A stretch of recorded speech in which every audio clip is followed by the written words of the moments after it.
All right, let's try this one more time.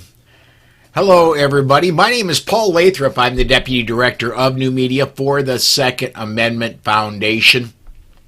We've got thunderstorms rolling through the Sioux Falls area, and I had a flash come through, lost my video card, very expensive video card, lost all my video in front of me, and apparently it knocked us off of everything. So we are back, we are live, and I am going to bring in Charlie Cook, who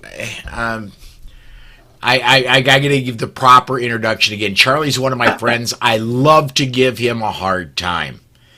Love to give Charlie a hard time. However, I respect the hell out of Charlie. Charlie is one of the only friend I have that has 83 gazillion views on YouTube through his Charlie's Gungrams. Not only that, he's got a very respectable and very popular, at least among the people who matter. Everybody watches Riding Shotgun with Charlie. You should too if you're not. And he's a trainer. He has he's come to Sioux Falls to train with me at the Mag 40 in Sioux Falls a few years ago. He's gone to a lot of other training. And we want to come on, and I wanted to bring Charlie on and talk about training for today's Training Friday, as Tom Walls of the Firearms Academy of Seattle cannot be here. Charlie, thanks for coming along today, man. I'm happy to. Like I said, with all the credentials you give me there, I don't have anyone to hang out with on a Friday night except for you. So I'm happy to be here and be available. All right. Well, let's go ahead and get started. Today is Training Friday, and for those who may be new to the stream, we don't normally do the Tuesday through Thursday is news. Saturday is Week in Review news. Friday is about, well, every other Friday is about training, and the other Friday is about legal. So we wanted to talk training today. Charlie, my big thing and my big frustration in the training world is states that require people to get training to get a carry permit. Because what that does, in my view, is people equate a carry permit to a driver's license. Well, I got the ticket now. That's all the training I need. I'm good for the rest of my life. And you do that. You travel to Utah and do classes there. Well, let's be honest. Charlie does Utah classes in Massachusetts and up and down the East Coast. Yeah. But when state mandated training is what the state wants you to know, not what you need to know, right? Absolutely. The driver's license thing is interesting because, you know, people do like to equate the two, and you have to have a driver's license, and your driver's license has reciprocity with all the other states, but you still have to follow those states' laws when you're traveling to other states. Similar to the driver's license, once you're 16, 17, 18 years old, you have your driver's license, you're driving a hoopty, you're probably not prepared to hit a NASCAR track or do some F1 Formula One racing. You're probably nervous to go 50 or 60 miles an hour, and you eventually get to the point where you're comfortable with this, and then you get to the point where you're playing on your phone and putting on your makeup and adjusting the radio and doing all sorts of other crap. Breastfeeding your baby. I mean, just right. say, I've seen that. Believe it or not, I've seen that. Right, you're reading the paper, eating a bowl of spaghetti, whatever it is that people do when they're driving. They eventually go from, oh my gosh, this is a little nerve-wracking and a little scary, it's all brand new, to the point where they're doing all sorts of other stuff to keep themselves distracted from driving on the road. So, yes, we have a constitutional right to be able to keep and bear arms. We do not have a constitutional right to drive. Driving is permission.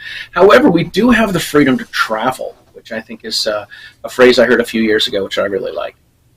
Well, yeah, you can hitch up your horses to your buggy, and you have the right to travel anywhere with your horse and buggy. Although the right to do that on public roads, probably not so much. Right. I saw a guy today. I was livid because this guy's in the middle of the road, but he's on a recumbent bike, and I'm like, really, man? Like, you're not going to keep up with traffic. I appreciate it. Maybe you're doing something good for the environment. I don't know. think the guys in the recumbent bikes like to let everyone know that they're better than everyone else. It's kind of what it is for me. I'm going to make a left turn here. I have I have an obsession of sorts.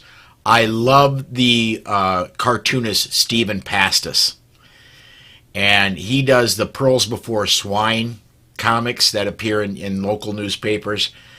And yeah, he has similar thoughts about cyclists. They are very self-absorbed, and you are not good enough, even if you happen to have a bicycle, unless you are in the lifestyle. Yeah. Right, yeah. Okay, well, look, we might not be able to keep up with all of their, whatever, contributing to the environment, but they can't keep up with traffic. Yes. So, yes. Say what you will, this is a 45. You need to pick it up. Let's get back into to training a little bit. Now, another common misconception, although I try to clear it up every time I can, if Charlie picks up a Massachusetts carry permit, that Massachusetts permit is good in Massachusetts. It's probably not good in New Jersey, definitely not good in California and Hawaii and some other states. You were doing just a little bit of checking before we went on the air. What have you found lately, man? So here's I went through the states that I know pretty well. In Massachusetts, there are 28 or 29 different courses that are approved courses for the firearms identification card or for the license to carry. The real quick difference between the two is a firearms identification card allows you to have non-large capacity rifles and shotguns, and a license to carry allows you to have non-large capacity and large capacity rifles, shotguns, and handguns. But of course, the caveat is if you have a high capacity magazine, and I use air quotes when I say that, if you have a high cap magazine, it's got to be made before September 13th, 1994. So it now has to be a 29-year-old magazine in order for you to have a high cap magazine that holds more than 10 rounds. So that's the difference between the two. There are courses that we have, like if you wanted to do the NRA Basic Shotgun class or the NRA Basic Rifle class, those classes are only good for the FID card because it doesn't cover any handgun stuff. What we have here in Massachusetts is the NRA's Home Firearm Safety Course, which I always describe as rifles, shotguns, and handguns. Oh my! It is it's enough to meet the requirements for a license to carry, even though it doesn't have any live fire as part of it. You go through basic handgun safety stuff, and you talk about the Massachusetts laws as much as you can. How to get a license, how much it costs, all that sort of stuff. What you do when you purchase a gun, how we do private transfers, all that kind of thing. And that meets the requirements. And a lot of times people take the 4-hour class and they think they're good to go. They've never fired before. And as much as I've been hanging out with people from around the country that are instructors, I'll get an earful of, when are you leaving Massachusetts? And I'm like, well, blah, blah, blah, blah, blah. I come up with pathetic excuses. But I say that in Massachusetts, you take a 4-hour non-live firing safety course. After you pay the fee to get your license and pass the background check, and you fill out the application, all that kind of stuff, interview with the police. After you get your license, which is supposed to be 40 days, you can go to a gun store, you can buy a gun, you can buy ammunition, you can buy a holster, and you can start carrying that day. But you've never had to do any live fire training. You've never had to learn about self-defense. So it's, as much as Massachusetts is wildly anti-gun, and I know the bill that we have coming out, or the bill that was stalled, it's pretty easy to get a gun license in Massachusetts. Now, there's plenty of ridiculousness. I'm not saying that. But I'm saying as far as going through the process to get a license, it's not so bad. South of us in Connecticut, you have to have a class that has live fire as part of the curriculum. So it comes out and says on the Connecticut website that the NRA Home Firearm Safety Course is not enough to get a Connecticut carry permit, but it does say the NRA Basic Pistol is, because Basic Pistol has live fire as part of the curriculum. I'm sure you would agree with me. I do not like state requirements. I do not like that and you'll occasionally hear it from our side. Look, you need to be able, you need to have some training to carry this thing in public. I disagree strongly. I think a lot, if not most people that get a firearm before they carry it in public, I did. A lot of people want the training, that want to know that they're competent, and I don't see a whole lot of people, other than people that are going to do it anyway, i.e., criminals, doing it without going through training. So I think the state requirement is superfluous, and honestly, I'd rather somebody, a good guy with absolutely no training, carry a gun than come up in a situation where they've got to have one and they can't because they're not because they can't because of the law. Right, because they have to meet the state requirements.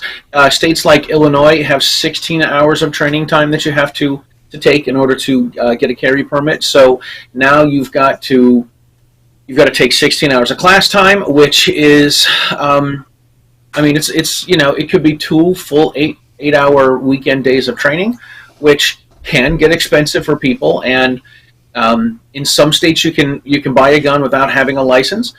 So that's an expense, an easy, on the low end, a $400 expense, plus ammunition and safety gear and everything.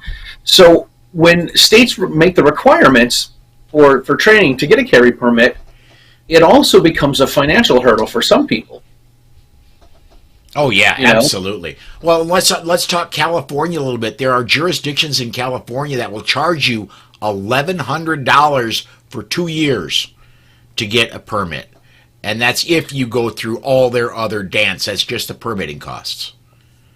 Yeah, I was looking at handgunlaw.us, which is, honestly, it's my go-to when I look for any gun law states, and I'm going to be traveling to another state. I want to find out what the laws are. And the 3 things I tell people is you have to know if you have to tell the police if you're pulled over, you have to know if you can carry into an Applebee's, and you have to know if the no gun signs have the force of law. The first thing that comes up for California is how to apply for a permit. It says contact your local police or the chief of police, and then it goes into penal code this, penal code this, penal code this, penal code this. It's just a bunch of laws and restrictions before it even talks about what you need to do to get a license. Holy moly, it's difficult. Well, let's get into, we've gone way too long. We've got comments backing up. Let me get a few comments in here real quick. I don't get a name on this one, just Facebook user. That happens occasionally if you comment in a group or not on the Polite Society podcast page, but I get Facebook user. No one loves giving Charlie a hard time. Well, obviously that's got to be a good friend.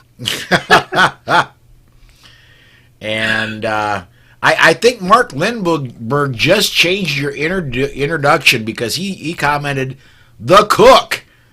The cook, Mr. Lindblom, is a very good friend of mine. The article that John Petrolino wrote that scorched Representative Day on his bill, John talks about the Mass Bay King of Glocks, and that is Mark Lindblom. Okay. He's. I've decided that we should call his house the Continental. Oh, yeah. Nice. Although, I don't know, the Continental is a great name for a hotel. I don't know after watching John Wick if I could ever stay at one. That's why we call it that. That's where they go to get all their guns, right?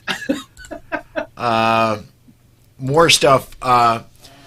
Charlie travels the USA. Is there any states he hasn't driven through? I can say, as a former truck driver, I did drive in all of the lower 48 states. Charlie? There are a lot of states west of the Mississippi that I haven't been to. I'm actually, I have 4 states east of the Mississippi that I haven't been to, and I think I'm going to knock one of them out in the next 2 weeks. Okay. So, yeah. I haven't been to every state, but obviously it's on the checklist. It's on the big picture goal of having a show. Okay. Let me get Robert's comment in here. He says, I use the CCW app on iPhone.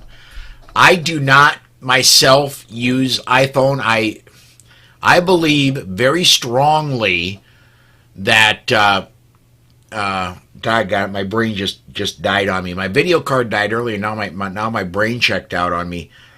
So I'm gonna predict what you're saying here to try to get you on track. You're gonna say that you don't have an Apple, I don't.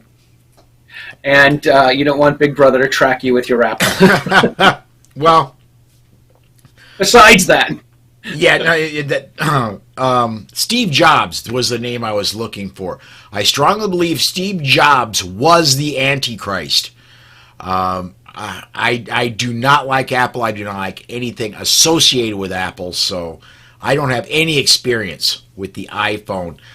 There are apps you can get on iPhone and on Android, but honestly, I'm with Charlie. I use handgunlaw.us. They update it a lot of time. Every few weeks throughout the year, it's updated, and if you want to, you can track right down through and read the actual laws from the state that applies to where you're going, and know your stuff before you go there. yeah, I don't use this one, but I guess the USCCA app is also a really good one. Obviously, you see the people pushing the USCCA app that are USCCA members, but I believe it tells you what the laws are when you cross state lines. Like it notifies you that you cross state lines. So there is a CCW one, like Robert mentioned, and there is, I think USA Carry has an app as well. But honestly, I've used Handgun Law the most. I started using this before iPhones. And I think it's great. That's the one that I use and I go to when I want to check out what laws in other states are. All right, let me get this one in here real quick. Jim Rawls, I wonder if he's related to Lou. Totally agree. Training is a very good idea. It should not be mandated by the government. And Charlie, I'm sure you would agree with me. Not only is it a bad idea, it's better for trainers if there's no state mandated requirement, because then you can train what people are interested in learning. Then you can train what they need to know rather than what the state wants them to know. Oh, absolutely. So part of this is the cost thing as well. So now you've got to spend you got to spend a few $100s to get your license, and a lot of times there's not a lot of information. And people will ask me in the rifles, shotguns, and handguns in the NRA basic pistol class, people will say, well, can I shoot someone if they're breaking in my house? Well, what if I'm in my house and they bust the door down? And I'm always like, well, I don't play a lawyer on TV, but the bad guy has to have, you learn this from In the Gravest Extreme, you got the voice, the angels ready? By Masada Ayub. I'm looking for it. Well, I've got so many buttons in front of me. That's all right. I've got it. I've just... all right. By Masada Ayub. The three things the bad guy has to have is the ability, the opportunity, and the intent. And this is valid in all states. He's got to have all three of those. And if the bad guy doesn't have all three of those, then you end up being a bad guy. So it is relating right back to training. It is important that we have an ongoing education, whether it's watching shows or listening to self-defense gun stories or the Polite Society podcast, or tuning in here to the Daily Bullet and the Weekend Bullet. But it's reading the textbooks by other trainers and other people who know all of this stuff, like Masada Ayub, or like the laws. Here we go. The Law of Self-Defense by Andrew Branca, or any of these other self-defense books, because what it does is having an education, reading the books, taking this training, changes your mindset about things. Because I know when I started to carry a gun, I talked to my non-gun friends, and they're like, well, what are you going to do? You're going to carry a gun? You're just going to shoot somebody on the side of the road for cutting you off? I'm like, dude, I am 53. I've never been in a fight on the side of the road before, and I'm not planning on getting in one anytime soon. But I have a way to be able to protect myself, and it leads right back to an armed society is a polite society. So I'm not going to go causing trouble with anyone just because I carry a gun. I don't want to have to use it, which is part of the education and the training and changing the mindset of, somebody parked too close to my car and scratched my car with a shopping cart. I'm going to go get them. Yeah, no, that's not what it's for, man. No, it's not. It's absolutely Definitely not. not. Now, here's something I want you to talk about. Yeah. There are some states that are permitless carry, but have an enhanced permit. So, what's the difference between the two? Well, in South Dakota, we have permitless carry, and we also have a permitting system. The enhanced, a standard permit will get you coverage, I believe, in about 30 states that accept the South Dakota standard permit, and most of those are, to be honest, also permitless carry states. And we have now 27 of them coming up next month. But what the enhanced permit will do in South Dakota, it does two things. It gets you 40 out of the 50 states, which is very respectable. And it gets you the ability to walk into a gun store, say, I want that Glock right there, and give me, I want to buy 2 extra mags for that Glock right there, and 3 boxes of ammo. You pop down your cash, you pop down your enhanced permit. You still have to fill out the 4473, but they don't even start processing it till after you're gone. Gotcha. Gotcha. Now that is definitely a nice thing about having a carry permit. And again, I talk to my anti-gun wacko friends, and I'll say, if I've got an LTC, if I've got the license to carry, and I want to trade a gun or transfer a gun to someone else or sell a gun, I shouldn't have to go through another background check, because that person has a little card that's issued by the state. Their photos on it, their name is on it, their address is on it, their birthday's on it. It's issued by the state. It's got an expiration date. Their thumbprint is on the background. They had to on the back. They had to pass 2 background checks to get it. And if they did commit a crime, they would take that license away from you. Yes. So I don't get why some people are pushing for universal background checks. If you've got your good guy or your good gal license, rock and roll, dude. We should be done. Like, make it that easy. For sure. Yeah, you've already got, if you've got that good guy, good girl permit, you've proven multiple times by the time you actually get that thing that you are a card carrying good guy. And by the way, statistically more law abiding than even the police. Absolutely. I do this too. When somebody asks me for a license, I look at them straight in the eye and I say, my driver's license or gun license. And I don't wink, I don't smile, I don't laugh, I don't snicker, I don't do a thing. And then if they say, we don't take this license, you don't take your gun license, we only take a driver's license, a liquor license, a passport, or a military ID, I go into a whole tirade about, it's, again, like I just said, issued by the state, photograph, birth date, address, fingerprint, background checks. And I said, the chief of police in my town thinks I'm a good enough guy to carry a gun around town. I'm looking to get a little bit of booze for myself. The governor wants to give driver's licenses to illegal aliens. So you tell me which one has more validity.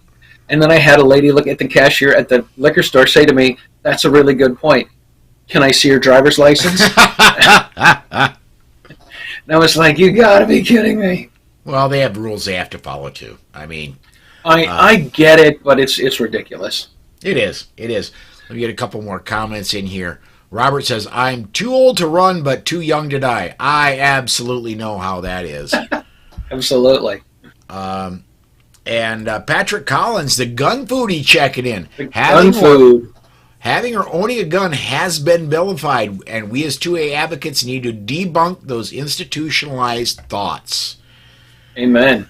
I think going permitless, and we're starting to stray dangerously close to politics again, Charlie, but I think going to permitless will go a long way to helping debunk those thoughts, as Patrick says, in that not only if somebody, as long as you're not in jail, you're a good enough person to carry a gun. If somebody thinks, well, I'm good enough to carry a gun, then X, Y, and Z ought to be good enough. At least that's kind of my thoughts is, I'm sure there are people who think, well, I'm super special, so I should be able to carry a gun. Nobody else does. Usually those people get elected to office as Democrats. Yes, they do. I thought it was interesting when I was at the gun law listening to her. There was one lady that got up a number of times and she said, if I'm in the store, I want to know that someone has a gun, has all the proper training. And I wanted to say to her, if I'm at the store, I want to know that you're not a raging alcoholic and addicted to pills. You have to prove to me that you're not, because I assume that you are. Absolutely. You know what I mean? Like, yes. You don't sit here. This is what aggravates the snot out of me. Is these holier than thou people want to sit here and say, you have to prove to me that you're a good enough shot. You have to prove to me that you've taken a course. You have to prove to me, fill in the blank. I don't have to prove to you anything, lady. I have nothing to prove to you at all. At all. There's nothing I should prove to you. And if, by the way, if I have this license, then guess what? I'm not a criminal. I passed a background check. And if you want me to take training to make me more proficient with my firearm, I'm kind of on board with that. I don't want you to mandate it, and I don't want you to require it. But if I'm doing that and I'm meeting these standards that are higher, possibly higher than the police, I want to be able to carry anywhere. So if I have to do all this extra training, what do I get in return? I need to be able to carry when I go to any place that should be legal. Any place. Let me go ahead and my alarm, my phone is going off here. I'm going to add one more thing, and that is this. If the government wants to mandate training, I'm thinking the government ought to be paying for training as well. Oh, yeah, they ought to be offering it. Absolutely. Absolutely. So, like, if you're telling me that I have to make you happy, what's going to make you happy? You need to teach that to people. And yeah, I mean, I'm sitting here frothing in the mind about 4420 that we have here in Massachusetts. The way they want to do this, if this bill goes through, is the state issues the certificates. The curriculum would only be instructors should only teach the curriculum that the state approved. So they're going to come up with their own curriculum, and then the state's going to issue the certificate. I'm like, so then the state has to issue the certificate to send to the people, that the people have to fill out an application and then send the certificate back to the state? That seems to be a lot of extra work. yes. It seems to be a lot of extra time, and it seems to be a lot of another way just to delay the whole process. Yep. A right delayed is a right denied. So we're down by the bottom of the hour, man. Charlie, as I usually do when I have you on, I need to have you plug Riding Shotgun with Charlie, Charlie's Gungrams, and anything else you want to plug today, man. Yeah, check out Riding. If you have not subscribed to Riding Shotgun with Charlie on YouTube, you should. You can listen to the show in the podcast form as well on your favorite podcast outlet. And you can check out articles that I'm writing on news2a.com. And you can check out Writing Shotgun with Charlie on the Armed Lifestyle, on armedlifestylemagazine.com. That is all the places I think I'm at. Oh, here's another thing. For anyone that's in Massachusetts, on Sunday, August 27th, they are doing a rally to get the Gun Owners Action League members together. And I believe I'm going to be speaking at it, and Jared Yanis is going to be speaking at it. Obviously, Jim Wallace from the Gun Owners Action League is going to be out there. But I've heard that one Cam Edwards is going to be there as well. So this is going to be a wicked cool event. Dude. Yes. If Cam Edwards is going to be there, I might have to try and charter a plane from... Cam's one of my heroes. And by the way, if you are in Second Amendment media, and let me get this up, somebody who is in Second Amendment media, Brooke Cheney commented the government should have to read the laws and understand what they're talking about. That would be a bonus. It would be. I think that's a pipe dream. I really do. But I've announced this before, but it's been a while since I've talked about it. Charlie, both you and I are working hard on AmCon, and coming up at AmCon, our featured speaker, our keynote speaker for AmCon is going to be none other than Cam Edwards. I'm so looking forward to it. Oh, speaking of Cam Edwards, staying with the squirrel, John Petrolino wrote an article on Bearing Arms about a Sporting Clays event that Cam, John, and I went to back in July, a month ago. The three of us, John and I, went down to Farm Farmville, Virginia, and went and did some sporting clays with Cam Edwards. And it's a great article, and it was a great weekend, and everyone needs to go and check that out because it's really good stuff. Very cool. All right, well, that does do it for our time today. Please do come join me tomorrow evening, same bat time, same bat channel. Hopefully my video card won't, go nuts on me, and I won't have to restart the stream tomorrow. But join us tomorrow evening for the Weekend Review Show. Thanks, everybody, for watching today. Charlie, thank you for coming on, man. Happy to. All right, that's it, everybody. We will see